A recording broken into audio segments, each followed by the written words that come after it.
going on, everyone? Thanks for stopping by Frankie's Family Homestead. And today we're going to be going over a review of Park City. I just got back from that ski resort and I wanted to share my experience of whether or not I would recommend it.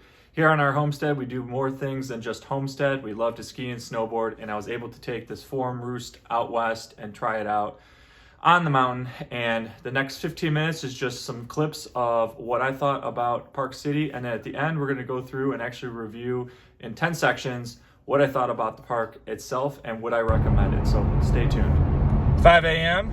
on my way to the airport. Going to be heading over to Utah. Park City, going to be doing a review on both mountains in Park City, and also another review on the all-mountain Forum Roost snowboard, see how well it performs out west, since I've only been able to use it east. But excited to get out west, do some reviews on some ski resorts, and also finish up the review for the Forum board. So let's get at it. It's about a 45-minute drive from my house to the Cleveland International Airport. I like to leave my car at the Park Place, which is a $12 a day parking lot across the street from the airport. They shuttle you over and they leave you right at the baggage claim, which is super convenient, rather than having to park in a garage and you still have to walk, and it ends up being about the same amount of time. For those flying through Delta with their ski or snowboard bag, it is $35 each way to check their bag. It is not considered an oversized bag, so just keep that in mind. I did pay for that at the gate instead of prepaying that. After about 3 hours, I land in Salt Lake City. The airport is huge, but it is really nice, and I really like the bag corral for your ski and snowboard. They have a shuttle that'll take you over to economy parking, which is where we picked up our Turo vehicle that I had rented. I don't rent from any of the big renting companies. I love Turo. All right, Park City, just landed. Gonna grab the car. Check out this place. The drive from Salt Lake City to Park City takes about 45 minutes. For those that are East Coast, it's similar to West Virginia driving, where there's a lot of turns, you're going up and down through the mountains. Once you arrive in Park City, you'll find that there are tons of different hotels available and rental properties for, depending how many people you have with. Shadow Ridge was where I stayed, which was right across from the ski resort, all within walking distance. Never had to drive my car once I got to the rental. There is a grocery store within 3 minutes of driving from there, so having a full kitchen, 3 baths, a bunch of bedrooms. The rental had an outdoor heated pool, a huge indoor hot tub, gym, sauna, and a ski and rental shop inside, along with great views of the mountain with a little outdoor seating area. Main Street, or the main town area, I'll be providing my full review and rating at the end of this video, but just note there are plenty of places to eat depending on whatever your style might be, from luxury to basic. Plenty of places to shop, whether it's for souvenirs or for gear. Again, it can be luxury or basic. Our favorite bar was the No Name Bar. For those that have been in Utah, this is a great place. Has an awesome rooftop patio for enjoying the views and just having some drinks. And it is heated up top, which is awesome, so you don't have to worry about wearing a heavy jacket. They have gas heaters running to keep you warm. One thing to note, and I'll talk more about it at the end of the video, is Utah's alcohol laws. And I'm not sure if this is a Mormon thing or just general for Utah, but their alcohol laws are wild. They measure and calculate every drink, every pour. You can only order 2 beers at a time. You cannot order any doubles, such as a double Jack and Coke. If you order a shot, they will measure it and they track all the data, as you can see behind the counter. If you order 20 shots, you better be giving those 20 shots to 20 different people. You cannot take more than one. And if you are standing at the bar, you will not be served unless you are sitting at the bar. Just some wild stuff. As far as Park City Ski Resort review is going to go, we were only there for 2 days, so I'm not going to be able to review a lot of the different runs or lifts. There are some really good YouTube videos out there that I highly recommend you take a look at if you're looking for a very detailed review on the different runs and challenges, especially a lot of the Black Hills and double Black Hills that they have. This is just going to be a very general overview, but just showing the very easily accessible way to get to the different gondolas that they have available at the base. As you can see on the trail map, it's a very wide mountain, not necessarily a deep mountain with back bowls or really any backcountry. But nonetheless, you can cover a lot of distance at this park. As far as crowds go, for Friday, it really wasn't that bad, which I was surprised. I had expected longer lines, seeing how some of the other videos on YouTube and other social media avenues had talked about long lines from those like myself that come from the east and use the Epic Pass. A lot of us purchase our Epic Pass 2 or 3 day passes, in October or November before the season starts and we start planning our trips. But as far as the crowds, it really wasn't that bad. Never really waited that long to get onto a gondola. They have a lot of high-speed chairlifts, including the 990 lift all the way up to the top. Just note, if heights are an issue riding any chairlift, there is at least one gondola, this one in particular, where you are way above the tree line and way up in the air, and I would not recommend looking down if you have a fear of heights. As you can see, we are pretty high up. The same goes with the 990 chairlift, which is not only are you high up, but it is a straight shot up the mountain, which I wasn't ready for as we were going up that, and we'll get to that shot in just a little bit.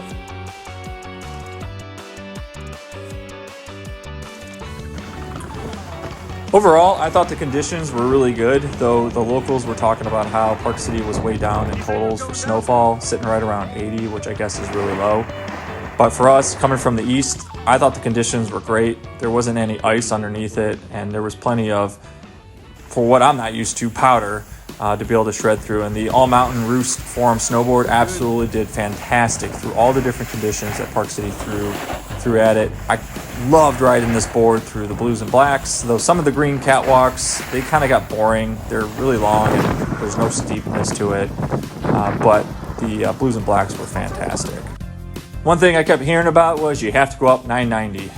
It is not technically the actual main peak. There is another one off to the left of the mountain. This is just one of the 3 main peaks to get to. However, it does not take you all the way up to the peak. It takes you close, and if you want to get to the peak, you actually have to walk it. But the chairlift is super nerve-wracking if you are not used to that type of steepness going up a hill. We rode the Fright Gully, which, come to find out later on, is a really challenging hill, and it absolutely was. I would not recommend riding this hill as a snowboarder. It was extremely hard to do, and I actually didn't have any fun riding it. So I would avoid Fright Gully if you are a snowboarder. We set out around 8:30 in the morning on Saturday. As you walk up the stairs to the base of the skiing section, we were hit with this ridiculous Epic Pass crowd that is talked about in so many other videos. It's not just Park City, it's other West resorts that are having all these issues with overcrowding, long lines, and it surely was a long line for us to have to deal with. So the weekend crowd is for sure an accurate thing, so take note and prepare for it. One of the downsides to the Epic Pass. All these Eastern people like me coming here with the passes. Long lines. It's gonna be a long wait just to get on this gondola. Let's go. Definitely a long wait at this main lift. The only bright side was it was about 55 degrees out, so that was kind of cool. But overall, yeah, this is horrific. It's been 20 minutes, still in line. As we approached 40 minutes in line, if you can believe that, we were finally getting close to the 6-person chairlift to get on. You better believe they were making sure all 6 seats were being used, so don't think you're going to be able to get 4 or 5 people on a lift. You are going to be part of that 6-person lift, but 40 minutes just to get on. All right, overall, that took over 40 minutes standing in line, going up the chairlift. It's absolutely ridiculous. Not happy about it, but it is what it is. Hopefully it thins out through the rest of the mountain, but Saturday, Epic Pass, long lines. Nope, just kidding. Lines are ridiculous still.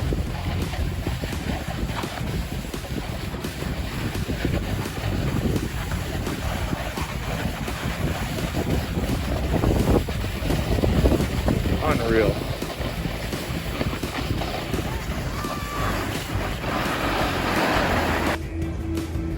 Park City has a handful of restaurants on the mountain. My favorite was the Summit House because I thought it had the best views out of all the different places to eat on the mountain. So if you are here, definitely check out that one. It did thin out a little bit as you got wider and wider from the main lift. This is on the left side of the trail map by Powder Monkey, but the line still took 10 minutes at least to get seated on the chairlift. McConkey's Express will bring you to the left side of the mountain, which has the highest peak, which is 10,000 feet. You do have to walk it if you want to get to the very top of that. But overall, it's a catwalk along the top of the mountain that'll bring you some of the best views, in my opinion, of Park City and the surrounding mountain areas. This catwalk is fantastic. It's a nice, steepish, blue, maybe dark green style catwalk, which does turn into blue runs. You almost feel like Frodo Baggins in Lord of the Rings, just walking alongside the top of the mountain, taking in all those great views before they decide to go through the Mines of Moria. Definitely check this out because it's going to bring you down to Powder Monkey, and we'll hit that in the next section. About 5 to 10 minutes down that catwalk, you're going to see this artistic piece next to the woods. It's going to be labeled Powder Monkey. Definitely enter this trail riding. There's beginner areas, there's intermediate, and there's expert ways to ride this. We rode the intermediate section, which was a lot of fun, some good challenges. But if you are over in this area, definitely check it out. And there's some really good views of some of these really tall trees. Another area to stop is Mid-Mountain Restaurant, which is on the left side of the trail map. They got a variety of different things that you can eat. Their onion cheddar burger was fantastic, but you're going to be waiting in a long line for it, and you may not find seating right away outside.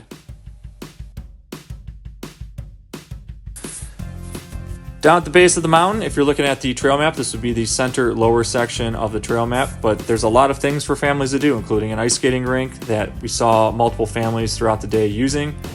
There's plenty of ski souvenir shops around at the base, so if you're looking for souvenirs like I was, there's plenty of options for that.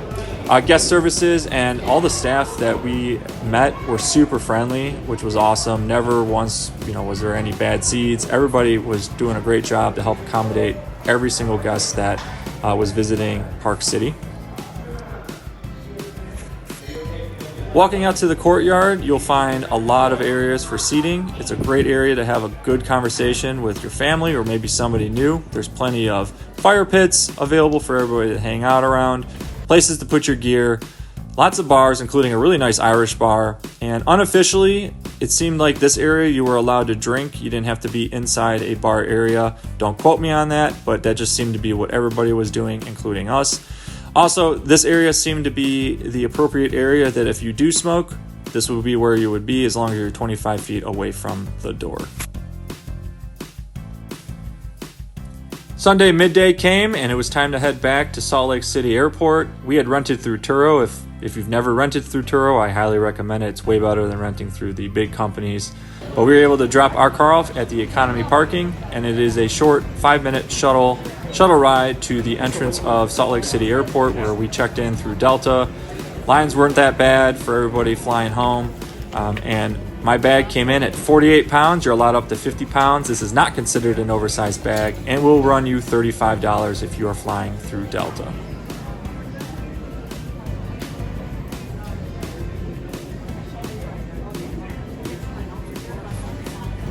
TSA through Salt Lake City was a breeze. They had a ton of lanes open, and as far as checking your stuff, they had a bunch of areas that you could have done that. We moved through it instantly, which we thought was going to take a while being a midday Sunday and everybody flying home. But yeah, props to TSA. They did a great job, and they were super friendly at the same time.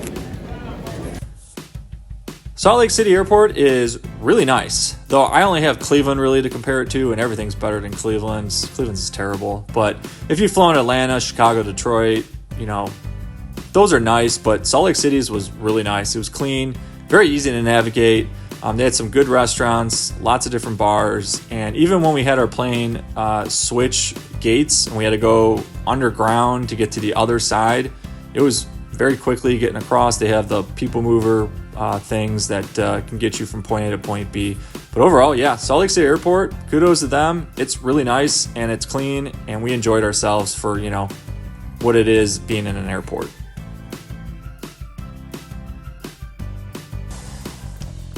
Even though you're at Salt Lake City, the rules with alcohol still apply. If you are standing, you need to be in a seat if you want to be served. And they measure everything still, even in the airport. As you can see, there's the device right there measuring your shot out, your drink out, everything. So everything is calculated and tracked. So we've come to the end of the video. I'm going to be giving my final score at the end of this out of 100 on whether or not I would recommend Park City to those that are considering coming out west. So stay tuned for that, and we'll go through that in just a moment. All right, now comes time for the review, and I've broken it down into 10 different categories where you can score a total of 10 points per category with a total potential of 100 points.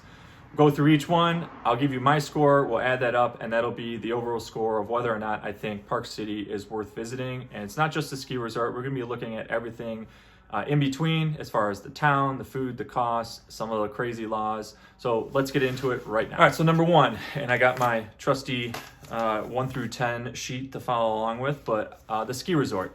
I gave it a 8 out of 10. I think it's a really nice ski resort. I had a great time. I think that it's very wide, so you're going to cover a ton of terrain while you're there. It's not very deep, which is one reason why I took a point off. I do like that back bowl, backcountry feel where, you know, it's almost your own private mountain. You don't really get that here because the crowds never really dissipated as you got wider or further out. The blues and blacks are plenty difficult, plenty of places to ride. I didn't care for all the moguls on some of the black hills, so I took a point off for that. But if you're a skier, you're gonna absolutely love it because there's tons of moguls everywhere. And some of the catwalks are kind of boring. They're really flat. There's only a few that had some steepness to them, but some of the other catwalks are really, really flat, and you almost kind of unstrap just to get through them. But yeah, overall, I think it's a great time. And then a bonus, I mean, any place out west, but Park City has some really great sunrise, sunsets. They don't get a ton of rain, I guess, talking to some of the locals. So you're pretty much guaranteed to have some type of clear sky throughout the day, or at least at night. So the sunrises, sunsets were fantastic. So definitely check those out. All right, number 2, the town and Main Street. So I didn't really know how to score this because I'm not really sure what Main Street's trying to be. I'm sure some people are going to disagree with my rating, but I gave it a 5 out of 10. I didn't really care for it. It didn't matter if I actually went and saw it or did not see it. Obviously, it's what you do when you're down there. You check it out. And the view of the street is really cool, but I'm not sure if they're trying to be like a 1% wealthy Nashville or if they're trying to be like a 1% wealthy ski resort feel or ski town. But if you're trying to get like a local ski town feel, I didn't really get that on the Main Street. Now, off the Main Street, there was a place called Shuttles that I feel like was more of a dive bar feel, a little bit more of local feel, to where, you know, you weren't completely ripped off on everything. But the Main Street, I didn't really care for the vibe. There's a ton of Lainey Wilson fur coat wearing people walking around and a lot of expensive cars and all that stuff that you would get from the 1% wealthy ski resorts out west. But just not my vibe. I would have preferred to have been out at the base, where, you know, you get off the lift, you're at the base and just hang out there in the main area and just have a couple beers and then go back to your room. But my friends wanted to go, so we took a look at it. Another reason I took a point off, because at night there are long lines to get into some of these bars, and not only is there a cover charge to get into the bars, but talking to some of the local bartenders, if you pay extra money, you'll get put to the front of the line, which is just ridiculous. Like, I'm not waiting in line in general. Like, I'm just shaking my head when I see that. So just note that, like, you're trying to get into some of these bars, like some of the Nashville country style bars, you're gonna be waiting in line, and if you want to get put to the front, you're gonna have to pay some money. Did not care for that. So, and another thing I took off on that was there was a pizza place there that we finally caught wind of it, that they charge a service fee on top of like the tax and everything like that. And when I questioned what was the service fee, it's to help pay their rent. So the people didn't get tipped because I'm not paying for their rent, and it is a significant charge that you get hit with. So just note that some of these restaurants are kind of shady. The food was great, but I'm not paying a service fee because you can't afford your rent. Like, figure out another way to do that. So 5 out of 10 for the town and the main street. Number 3, budget and cost.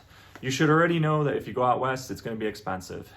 It is one of, I think, the top 10 wealthiest ski resorts out west. I give it a 7 out of 10. I expected it to be expensive. Some of this stuff I was a little surprised with on some of the expenses that we got hit with, but not the most affordable, but certainly not the most expensive that I've been to. So I gave it a 7 out of 10, but just make sure if you are budgeting, budget appropriately. Make sure you go through and get the Epic Pass ahead of time. It's $288 a day at the ski resort to ski or snowboard if you don't buy the Epic Pass ahead of time. So if you know you're gonna be coming out west, make sure that Park City is on that list that you're gonna go to for the Epic Pass, and you'll save yourself a ton of money. But there are definitely ways to budget, but everything was pretty expensive, so I give that a 7 out of 10. Number 4, the food. 10 out of 10, man. The food was fantastic. Despite the extreme cost on all the food, we never had a bad meal, whether it was on the mountain, down at the base, down at the main street, wherever. Food was great. And I'm not justifying the expense for saying, yeah, it's really good food because I paid so much money for it. No, we went to a place called Tequila, and I got one of the lower end meals, which was 2 tacos. I think it was like 26 bucks. Best tacos I ever had. I'll never pay that again, but they were so good. And I can make a taco for $4 at home. But the meal was great. Even that pizza place that was real shady with the service fee, their food was so good. So I did not have a bad meal. I'd love to hear from others what they think about the food, but overall, even Mid-Mountain and Summit House, food was great, even on the mountain. So 10 out of 10 for the food. All right, number 5, and I think one that gets passed up often or maybe not talked about, the airport. Salt Lake City is an awesome airport. It is really nice, especially compared to Cleveland. Cleveland's is terrible, and there's way worse airports out there that I've been to, but Salt Lake City, 10 out of 10. They're doing a great job. They got great accessibility to be able to get to the airport, the economy parking, and the shuttle from the economy parking is very simple to get to. Once you get in, the lines are very simple to move through as far as what airline you're with. Props to TSA. TSA is killing it there. They got a million lanes open to get you through. If you have pre-check, you're going to be kind of annoyed because I don't have pre-check, and I got through just as fast with pre-check. So really nice on TSA. They were super friendly and no issues on that. They have a lot of restaurants and bars if you're waiting around. And just the accessibility, once you're inside the airport, they have a lot of those moving walkways to get you from point A to point B. It's easy to navigate, wherever your gate is at. So yeah, the airport, awesome job, 10 out of 10. I definitely enjoyed that, especially the baggage corral, which is really cool because in Cleveland, it's just a free-for-all. They just throw it on a conveyor, and whatever happens to your bag, happens to your bag. At least at Salt Lake, they put it in that baggage corral, and then you just grab your ski and snowboard when it comes by. So nice job on the airport. All right, number 6, the service and the people. The people working all around Salt Lake City, Park City, they do a great job, and they were super friendly because they got to deal with all different type of personalities. You have the ultra wealthy coming there, and then you have the middle class, average Joe like me coming there, and they never look down or talk down to you because you don't have all that money. They were just as nice, I imagine, to the wealthy that they were to us. All of the bartenders that we talked to, they loved just sparking up a conversation, kind of getting to know them, they getting to know us, where we're from, this and that. And then the service, they're doing a heck of a job. So everyone working did really nice. Even the Uber drivers that we took were great. So I scored it a 10 out of 10 for the service and the people. So good job on them. That's very welcoming when you come. Once you get off from your plane into Salt Lake City, everybody's super friendly, just greeting you. So really nice, really liked seeing. All right, number 7, accessibility. Getting around the hotels and rentals.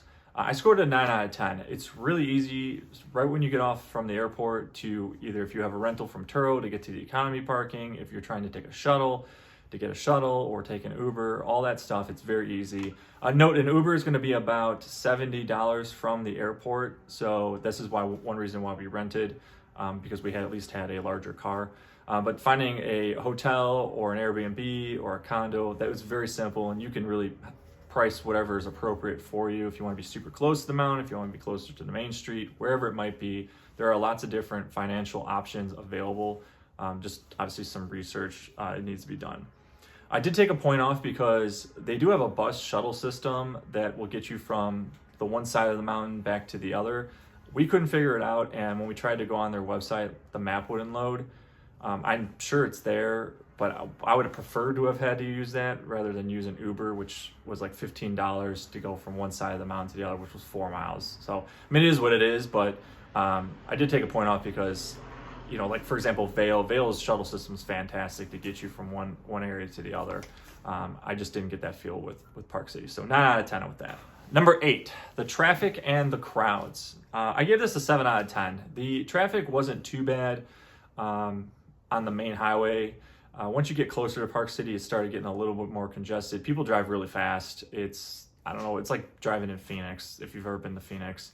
And then like the main street, people just, it's a free for all. However you want to drive, you want to do a U-E on the main street, people are doing U-Es. Like nobody's putting anybody in check with that. Like I didn't even see any cops handling any of that type of stuff. Now cops pull you over if you're speeding too much, of course, but as far as like how people drive wild, and the Uber drivers can be just as crazy driving too. So just note that, definitely check those crosswalks before you just decide to cross the road. Now the crowds, there was a ton of people on that Saturday. As I talked about, the Epic Pass completely ruins that whole feel. I'm part of the problem because I got the Epic Pass, but if Vail could figure out a way to, you know, limit how many people could come to that park, which of course they're not going to do because that's money. But like Snowshoe out in Vermont, they do that, and you know they only let so many people on the mountain, but it makes it a little bit more enjoyable because you don't have massive crowds just stacking up everywhere at every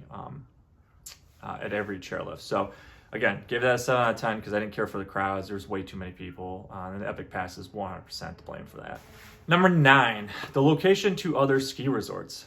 Gave it a 9 out of 10. There's a ton of ski resorts around Park City, all within a 45 to an hour and a half drive. So if you're extended stay or you just want to kind of hop mountains each day, there's plenty of options available. I don't know what it's like in like January, February driving, but in March, you know, there wasn't really any snow, so it's easy, you know, desert style driving, getting around.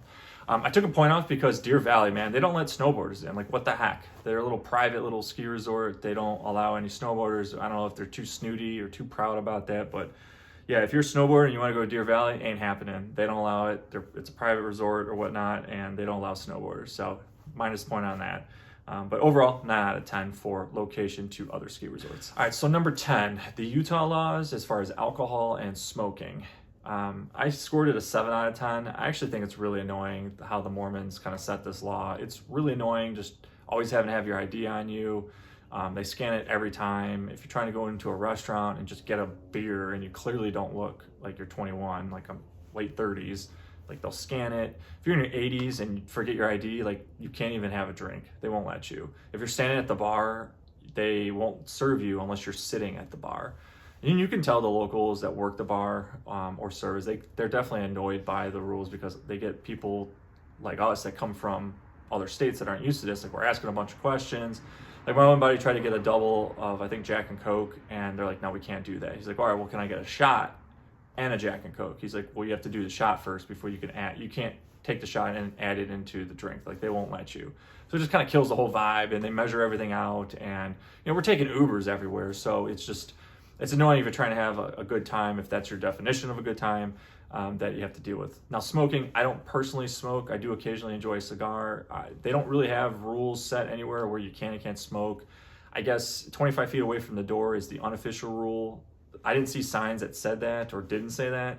And my guess is it's up to their discretion. If you're annoying somebody and they complain, they probably can make you just put it out if you're somewhere. So don't smoke on the mountain, not ski on the mountain. Don't smoke on the mountain because don't litter. But if you're in an area where you can throw your stuff away once you're done, you know, make sure you ask before you do that. So I scored overall the laws with Utah a 7 out of 10. All right, guys, so that is all 10, and we're looking at it out of 100, and when we add all that up, we get 82 out of 100. Park City is a good time. I definitely enjoyed it. I thought the ski resort itself was great. I definitely would come back. If somebody were to say to me, hey, next year we're going to plan 3 days out to Park City, would you go? Absolutely, I would go. There'd be things I would do differently. I would definitely avoid the main street because I just didn't have fun. I definitely would avoid some of the other Black Hills that have all the moguls and try and find ones that didn't. But overall, it's a great vibe. It is expensive, but like anything out west, it's going to be expensive.